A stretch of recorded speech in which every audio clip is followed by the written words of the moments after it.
Bom dia, como é que vocês estão? Bem? Ai, que maravilha! Eu ouvi uma voz agora lá no finalzinho assim, bem, sincera. Que bom que estão todos bem. Que bom, gente, que alegria, né? É um prazer imenso, é um privilégio imenso para mim poder estar aqui nesta manhã. Não porque eu estou aqui na frente, mas porque hoje é um dia muito especial. É um dia que, além de nós celebrarmos para toda a honra e toda a glória do nosso Deus, os seus ensinamentos, através da sua própria vontade, daquilo que Ele quer que eu e você aprendemos nesta manhã, e mais do que isso, que nós possamos colocar em prática nas nossas vidas, Ele quer também que a gente celebre a ceia do Senhor. E o bacana e o mais grandioso disso tudo é que um dia, eu e você, nós estaremos face a face com o nosso Deus, na eternidade, contemplando a ceia do Senhor. Mas até então, enquanto isso não aconteça, que maravilha é para nós podermos, como corpo em Cristo, celebrar da ceia do Senhor, certo?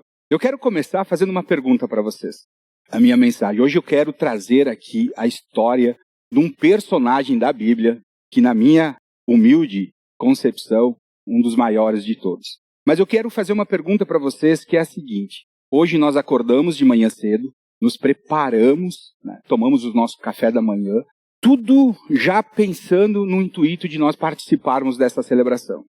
Antes de nós orarmos, eu gostaria que vocês respondessem para Deus, olhassem para dentro do coração de vocês e respondessem para Deus o real motivo que te trouxe aqui. Para que após disso, nós possamos participar dessa celebração com o entendimento na palavra dele, buscando a sabedoria que vem de Deus, para que a gente possa sair daqui hoje edificados. E mais do que isso, podendo colocar nas nossas vidas a prática dos ensinamentos de Deus. Então abaixe a sua cabeça e responda para Deus. Coloque dentro da sua mente, no seu coração. Deus, eu estou aqui hoje porque eu tenho esses motivos para estar aqui hoje. Pai, quero te dar graças, Senhor, por este momento especial. Assim como todos nós, assim como eu, assim como todos que estão aqui reunidos como igreja, como teu corpo reunidos, nós viemos aqui com um único propósito. Creio, Pai, que os nossos corações anseiam, ó Deus, pelo momento em que um dia nós estaremos na tua presença, face a face. Saindo deste mundo caído para a eternidade, para viver no teu reino, Senhor.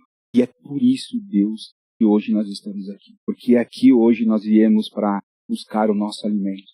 Queremos entender de ti, Senhor, os motivos nos quais ainda nos levam a estar nesta vida. E mais do que isso, aprender de ti, Senhor, o que o Senhor quer para cada um de nós. Qual é a missão, Pai, que o Senhor tem preparado para as nossas vidas? Qual é o ministério, qual é a obra, Senhor, que o Senhor quer que todos nós nos envolvemos dentro do teu corpo? Nos mostre, nos ensine, nos capacite, ó Senhor, porque nada somos sem o Senhor. Aquele que acha, dentro do seu entendimento, acha que pode trilhar um caminho sozinho nesse mundo, sem colocar em tuas mãos os seus anseios, está enganado, errado, está enganado. Então nós estamos aqui e pedimos tua compreensão, a tua presença. E oramos em nome do nosso Senhor Jesus Cristo. Amém. Que bom. Essa semana eu tive num cliente, eu quero compartilhar isso com vocês. Eu preparei uma mensagem que vai dar em torno de uns 30 minutos, e estou falando sério, não estou brincando. Pode ser que demore um pouquinho mais. Então a gente tem tempo aqui para compartilhar e testemunhar fatos que acontecem nas nossas vidas. E eu tenho o privilégio de estar aqui hoje, mas eu sei que em discipulado, em grupo célula, a gente acaba compartilhando aquilo que a gente vive no nosso dia a dia. E essa semana eu tive num cliente, e quem visita muitas empresas sabe que, não a grande maioria, mas em algumas empresas, tu chega na recepção e está lá uma Bíblia aberta. Leonardo, já teve isso nos teus clientes, Leonardo? Nos meus acontece seguidamente. Inclusive, uma das empresas que eu represento, eu chego no escritório e está lá aquela Bíblia. Acho que ela tem 1 metro por 1 metro, toda dourada assim, lindona. Palavra de Deus. Mas é somente um enfeite. É o que eu tenho percebido. Isso é o meu sentimento. Mas nessa empresa específica que eu fui essa semana, e eu já tinha visto isso nas semanas, 2, 3 semanas atrás que eu fui visitar, e fiz essa pergunta para a recepcionista. Por que me chamou a atenção? A Bíblia estava aberta, estrategicamente do lado da bandeja do café. Geralmente tem um lugar especial para a Bíblia, né? Ou um altar, ou um pedestal, e está lá num canto, daqui a pouco uma luz focando para ela. Essa não. Estava do lado do café. Aí eu fui me servir do café, porque eu gosto de tomar um cafezinho, ainda mais quando é de graça. E eu olho para aquela Bíblia e ela está toda rabiscada. Sério, gente. Marca texto, a caneta. E aquilo me chama a atenção porque não é uma Bíblia de enfeite. Aí eu olho para a recepcionista e disse, nossa, que Bíblia bonita. Eu disse para ela. Eu disse, de quem é essa Bíblia? Porque na minha concepção, alguém estudava nela. E ela disse, não, essa Bíblia aqui é do dono da empresa. Eu disse, uau. E aí eu fui para a terceira pergunta e eu disse para ela, e quem é o dono da empresa? E ela me respondeu, Deus. Não estava esperando por essa resposta. Ela disse assim, Deus é o dono desta empresa. E essa palavra é dele. Aí eu entendi tudo e não quis mais perguntar mais nada para ela. Mas mesmo assim ela teve o anseio de me falar outra coisa. O dono real da empresa, o proprietário da empresa, se converteu alguns anos atrás. E naquele ano que ele se converteu, no final do ano, quando ele fez a celebração de final do ano ali, a comemoração, reuniu todos os seus funcionários, ele chamou em um determinado momento a atenção de todo mundo. E ele falou assim para todo mundo. Isso a secretária me falando. Ele disse, olha, pessoal, tenho uma novidade para contar para vocês. Ele disse, que legal, qual é a novidade? Essa empresa tem um novo dono. Eu não sou mais o dono dessa empresa e hoje eu trabalho para esse dono. E todo mundo ficou, uau, novo dono, vendeu a empresa e tal. E aí perguntaram para eles, é normal, né? Perguntaram, mas então, quem é o novo dono? E aí o diretor da empresa disse, essa empresa está sob a direção de Deus. Hoje, a partir de agora, eu quero dizer para vocês que tudo que eu fizer vai ser porque Deus determinou. E Ele é o novo dono da empresa. Que testemunho, né? Para mim, que estava lá visitando a empresa, para mim foi algo impactante. Cheguei a me arrepiar e disse, nossa, que alegria ter o privilégio de trabalhar nessa empresa, no qual o dono é o nosso Deus. Maravilha, quebrando o gelo um pouquinho, né? Eu queria começar a nossa mensagem fazendo uma pergunta para vocês. Agora é focado no texto. Eu e você, nós acreditamos que a salvação que Jesus Cristo, através do seu sacrifício na cruz, é um milagre nas nossas vidas? Nós já paramos para analisar dessa forma que a salvação que Deus, através do seu Filho, pregado naquela cruz, derramado o seu sangue precioso, é um milagre que Ele fez em favor de nós? Por isso, eu quero que vocês agora prestem bem atenção que eu vou falar, eu vou ler uma história, não fui eu que escrevi essa história, mas ela é uma história real que fala sobre o milagre da salvação na vida do apóstolo Paulo. E eu gostaria que vocês prestassem atenção, porque é uma história impactante. E ela é mais ou menos assim, mais ou menos não. Ela é assim, na vida real do apóstolo Paulo. O apóstolo Paulo é sem dúvida uma das figuras mais conhecidas da Bíblia. As cartas que ele escreveu há milhares de anos ainda são vitais para nós hoje. Inclusive, é a própria palavra de Deus. Elas nos dão vida, compreensão, instrução e esperança. A transformação de Paulo é um exemplo brilhante para todos os cristãos, um verdadeiro milagre da salvação. O apóstolo Paulo diz sobre si mesmo que ele era a linhagem de Israel, da tribo de Benjamim, um fariseu educado aos pés de Gamaliel, que era um dos rabinos mais famosos da história. Ele não poderia ter mais motivo para confiar em sua retidão, o apóstolo Paulo.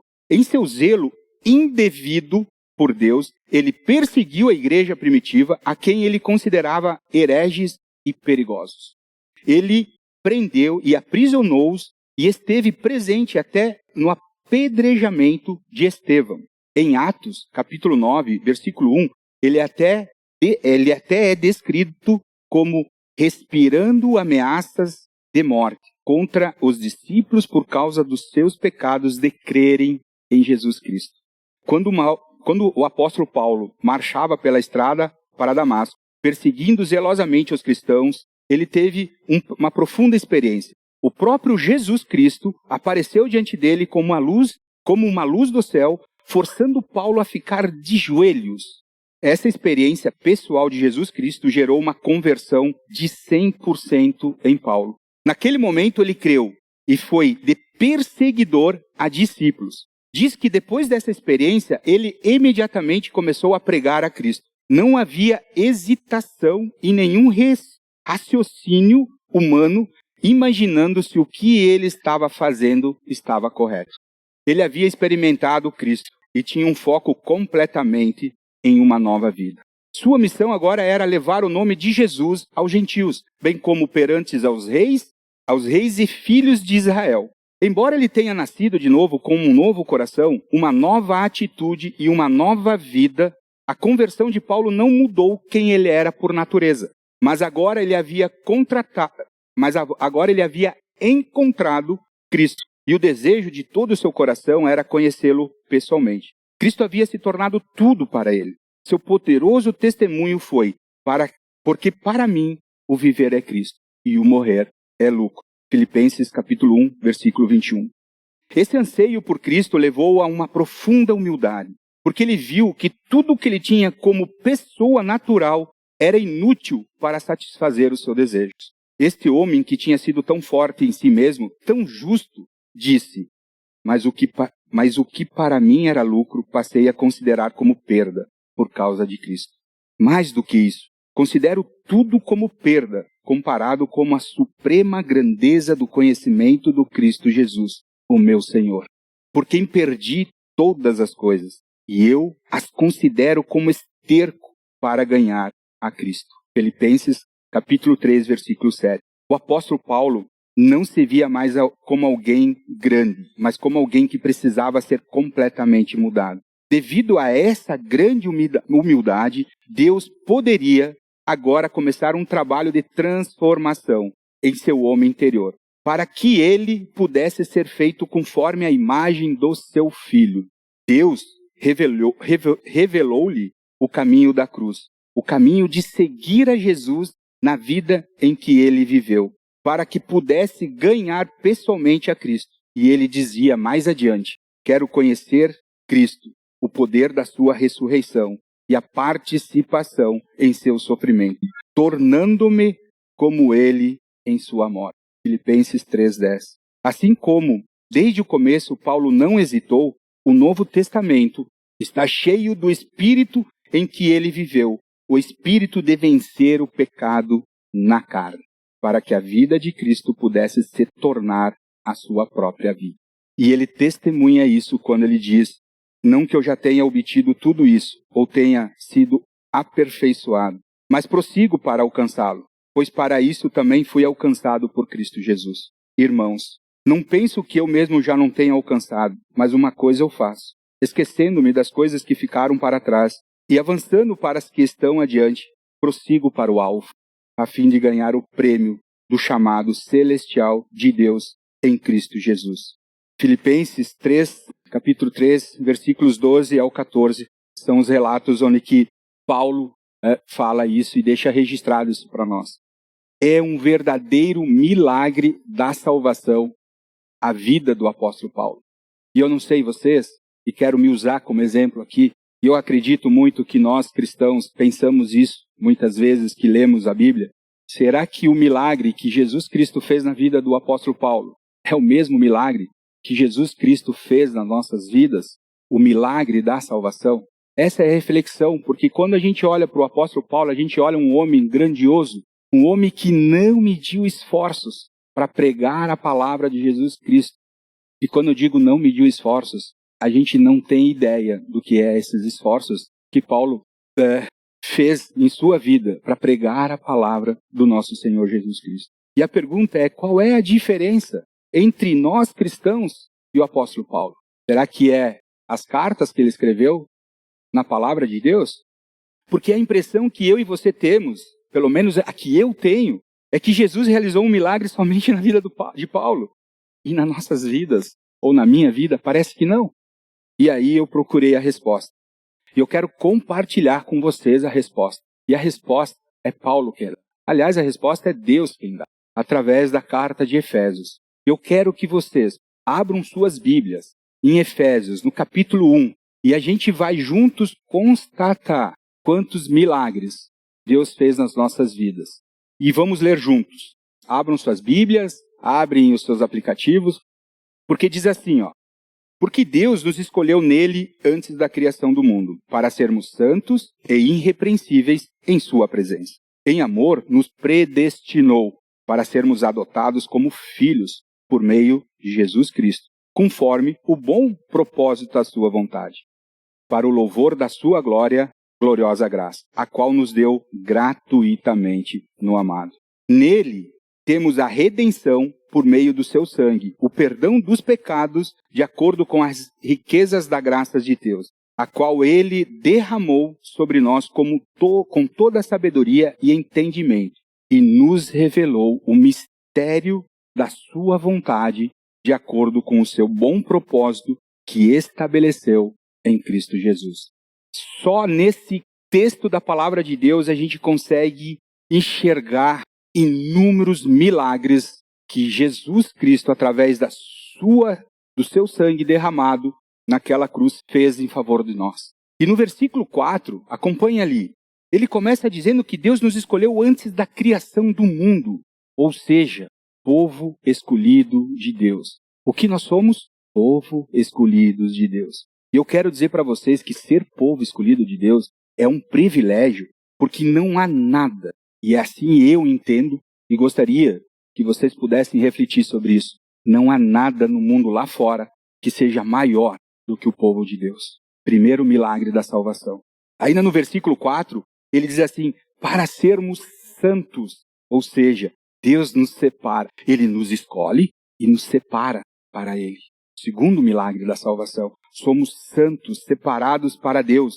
Versículo 4, ele continua que nós somos irrepreensíveis em sua presença. Ele nos livra da culpa, Ele nos livra, Ele nos inocenta. Terceiro milagre da salvação.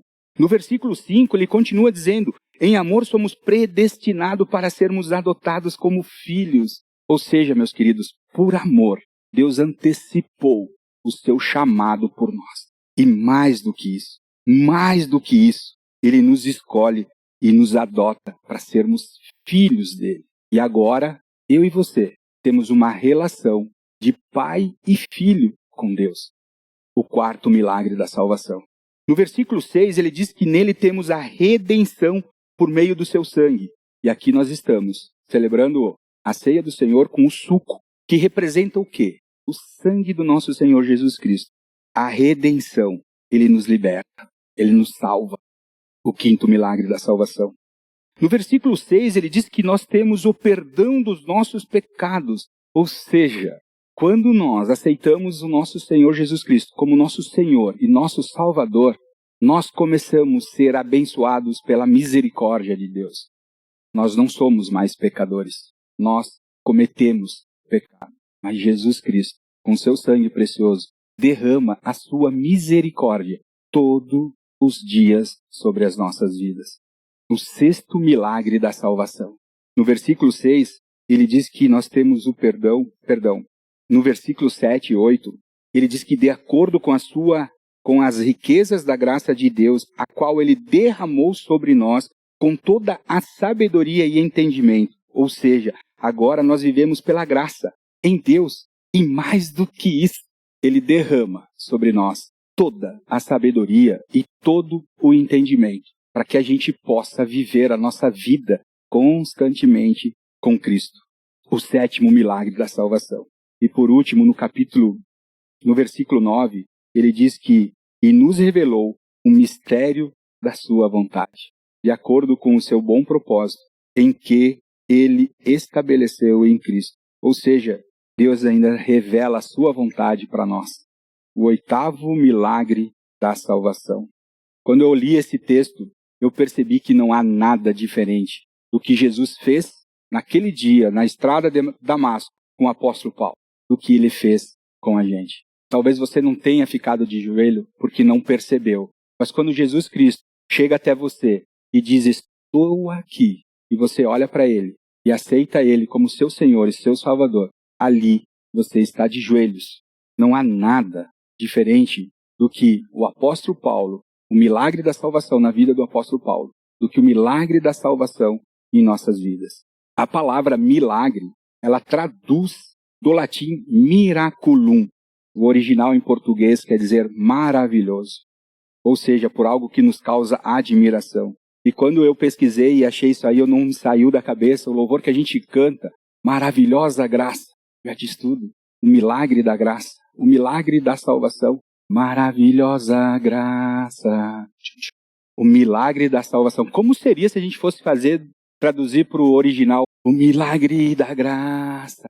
Sensacional. Queridos, nós somos um milagre.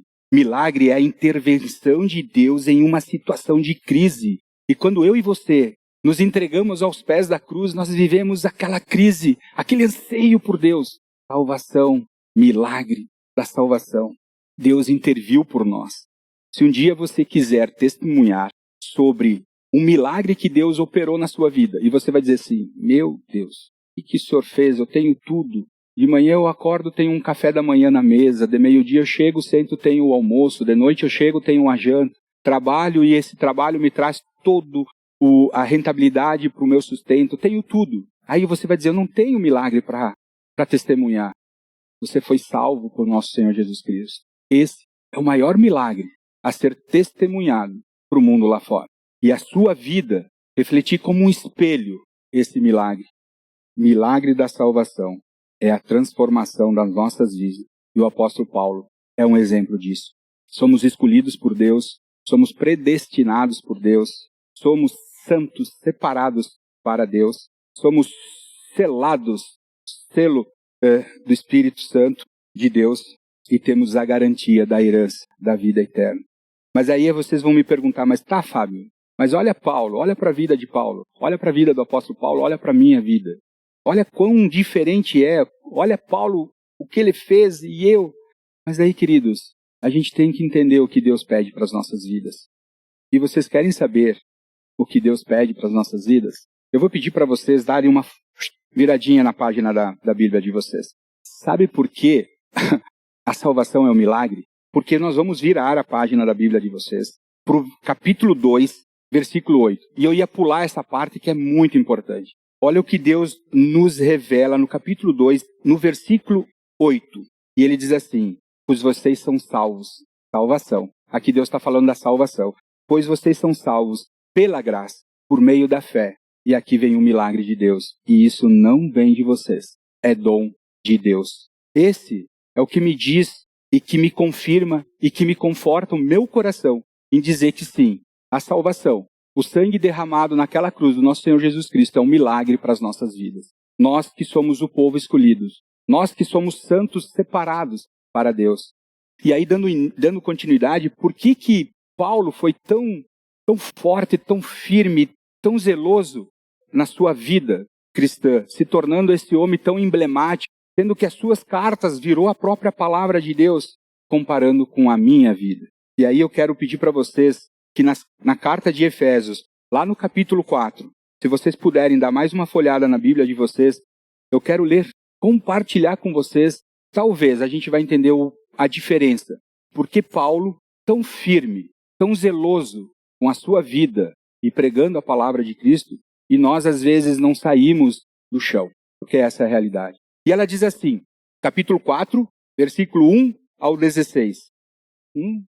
Como prisioneiro no Senhor, rogo-lhe que vivam de maneira digna da vocação que receberam. Sejam completamente humildes e dóceis, e sejam pacientes, suportando uns aos outros, com amor. Façam todo o esforço para conservar a unidade do Espírito pelo vínculo da paz. Há um só corpo e um só Espírito. Assim como há esperança para a qual vocês foram chamados. Há uma só. Há um só Senhor, uma só fé, um só batismo, um só Deus e Pai de todos, que é sobre todos, por meio de todos e em todos. E a cada um de nós foi concedida graça, conforme a medida repartida por Cristo. Por isso é que foi dito, quando ele subiu em triunfo às alturas, levou cativos muito prisioneiros e deu dons aos homens. O que significa ele subiu, senão que também havia descido às profundezas da terra? Aquele que desceu é o mesmo que subiu acima de todos os céus, a fim de encher todas as coisas. Ele designou alguns para apóstolos, outros para profetas, outros para evangelistas e outros para pastores e mestres. Vou abrir uma pausa aqui e eu quero ler de novo com vocês o versículo 1. Como prisioneiros do Senhor, rogo-lhes que vivam de maneira digna da vocação que receberam. No versículo 11, ele diz para nós que ele designou alguns para apóstolos, outros para profetas, outros para evangelistas e outros para pastores e mestres. Todos nós, quando aceitamos o milagre da vocação, o milagre da salvação, recebemos de Deus uma vocação. Recebemos de Deus um chamado, recebemos de Deus uma missão. Continuando no versículo 12. Com o fim de preparar os santos, que é o terceiro milagre da salvação, que somos nós. Com o fim de preparar os santos para a obra do ministério, para que o corpo de Cristo seja edificado, até que todos alcancemos a unidade da fé e do conhecimento do Filho de Deus, e cheguemos à maturidade, atingindo a medida da plenitude em Cristo Jesus. O propósito de Deus é que não sejamos mais como crianças. O propósito é que não sejamos mais como crianças, levados de um lado para o outro, pelas ondas, nem jogados para cá e para lá, por todo o vento de doutrinas e pela astúcia e espertezas de homens que induzem ao erro. O propósito é que não sejamos mais como crianças. Mas antes, seguindo a verdade em amor, cresçamos em tudo naquele que é o cabeça, Cristo Jesus. Dele todo o corpo, ajustado e unido, pelo auxílio de todas as juntas, cresçam e edificam-se a si mesmo em amor, na medida que cada um de nós realiza a sua função. Pegaram a visão aqui que a diferença entre nós e o apóstolo Paulo? Conseguimos entender o porquê que o apóstolo Paulo ele saiu de um perseguidor, assassino de cristão, para virar o maior homem, o maior cristão da história do cristianismo. E por que é que eu e você não conseguimos fazer o mínimo? É muito fácil de entender que Deus nos chama para algo muito maior. E que a transformação gera maturidade, para que possamos realizar nossas funções dentro do corpo, dentro do grupo Aliança. Deus nos chama, meus queridos, para algo muito maior. E às vezes nós não queremos ouvir esse chamado. Olhando para as nossas vidas, olhando para a nossa vida com Deus, a nossa caminhada com Deus, conseguimos identificar o estágio de vida em que eu e você nos encontramos? Qual é o estágio da minha vida? Será que eu, Fábio, sou um recém-nascido, uma criancinha, uma criança em fase de crescimento? Ou eu já atingi a maturidade na plenitude do nosso Senhor Jesus Cristo? Eu me questiono sobre isso. Onde eu e você estamos agora? E aí eu digo para vocês, ok, se a gente olhar para dentro da gente e dizer, não, eu sou um recém-nascido, tem todo um tempo de crescimento na vida com Cristo. Todo um tempo. Mas o ponto aqui é, quando é que a gente vai mudar de estágio? O ponto é que, quando é que a gente vai crescer e sair desse estágio de viver uma vida como criancinha que tem que estar toda hora pegando na mão da pessoa mais adulta e ser caminhada e direcionada? Quando que eu e você vamos mudar de estágio? E fato é que a questão é que ficamos presos no estágio de crianças. Eu, Fábio, muitas vezes sou levado de um lado para o outro, pelas ondas jogadas para cá e para lá, por todo vento de doutrina e pela astúcia e a esperteza de homens que me cercam e que me induzem ao erro. Quando eu e você deveríamos passar o tempo, quando deveríamos, com o passar do tempo, nos tornar adultos, assim como o apóstolo Paulo, que o seu milagre da salvação foi pancada, e ele entendeu, e se tornou o gigante cristão, o apóstolo Paulo, sim. E a pergunta, queridos, o que eu e você estamos fazendo? Qual foi a missão? Qual foi? Eu consigo identificar na minha vida a missão em que Deus colocou sobre os meus compromissos, e mais do que isso, e nós, ou que eu preciso realizar? Deus realizou um milagre na sua vida, na minha vida, um milagre da vida eterna.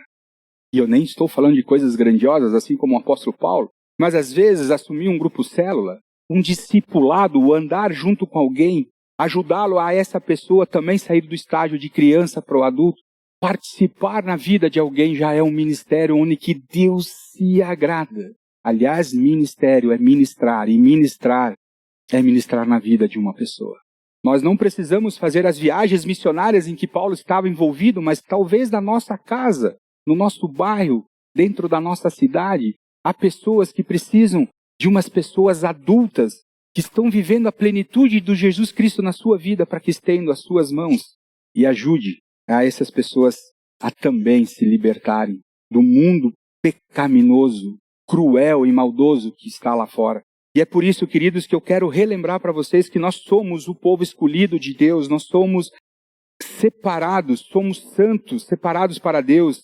Ele nos livra da culpa, somos irrepreensíveis, nos tornamos filhos de Deus, ou seja, agora a nossa vida com Deus é uma relação de pai e filho. E a gente sabe, quem é pai sabe o que é uma relação de pai e filho. E assim é a nossa relação com Deus. Nele temos a redenção por meio do seu sangue. Temos a salvação por meio do sangue do nosso Senhor Jesus Cristo. Temos a libertação de uma vida de escravidão através do nosso Senhor Jesus Cristo, do sangue derramado dele na cruz. O perdão dos nossos pecados, a misericórdia de Deus. Vivemos a graça e pela graça de Deus derramada sobre nós com sabedoria e todo o entendimento sobre tudo aquilo que Deus quer para as nossas vidas. Isso não é mérito nosso, é dom gratuito de Deus. Deus revela o seu mistério para todos nós. Quantos de nós conhecem os mistérios de Deus? E agora eu quero falar para vocês algo para finalizar. Eu me pergunto o porquê Deus me chamou para ser um líder, um presbítero, o quão a minha vida corresponde a esse chamado de Deus. E mais do que isso, o que ainda Deus quer que eu faça nessa minha caminhada.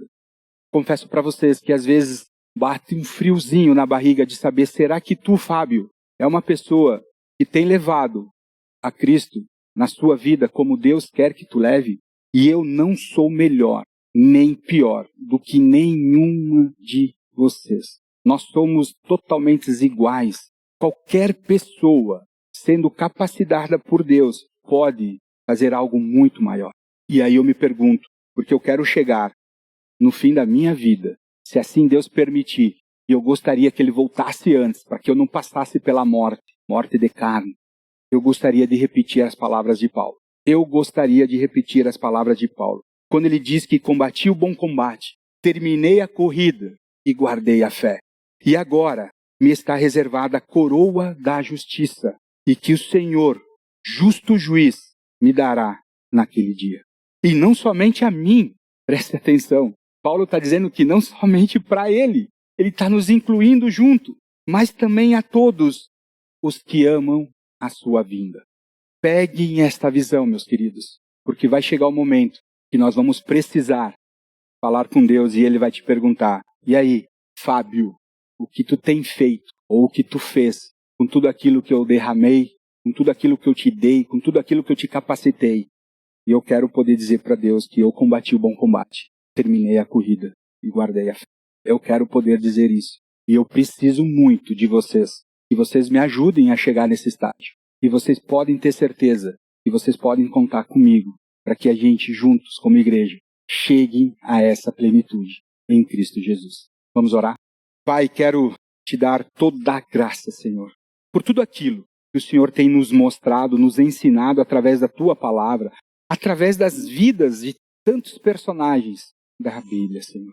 Ao exemplo do apóstolo Paulo, que mostra na sua conversão uma transformação, um milagre, Senhor. E que nós entendemos e que eu entendo, Senhor, que é o mesmo milagre que o Senhor fez nas nossas vidas, que fez nas nossas conversões, quando o Senhor nos salvou, quando o Senhor nos tirou de um mundo caído e nos trouxe para a Tua presença, vivendo no Teu reino.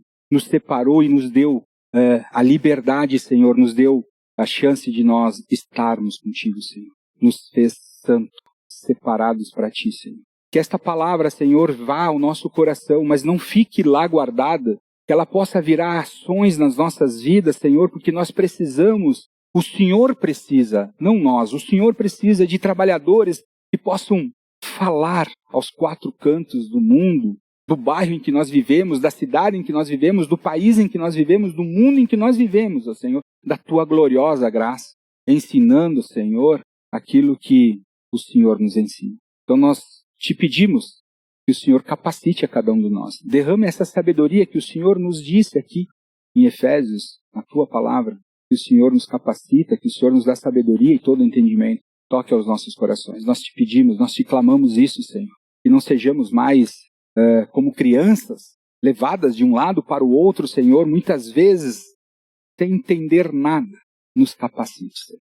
nos transforme. O Senhor é o único conhecedor dos nossos corações, da profundeza dos nossos corações e sabe, Pai, a cada um de nós o que precisa ser restaurado, o que precisa ser transformado, Senhor.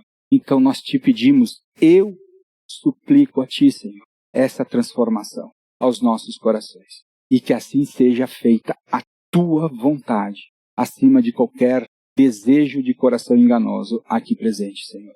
E oramos em nome do nosso Senhor Jesus Cristo. Amém.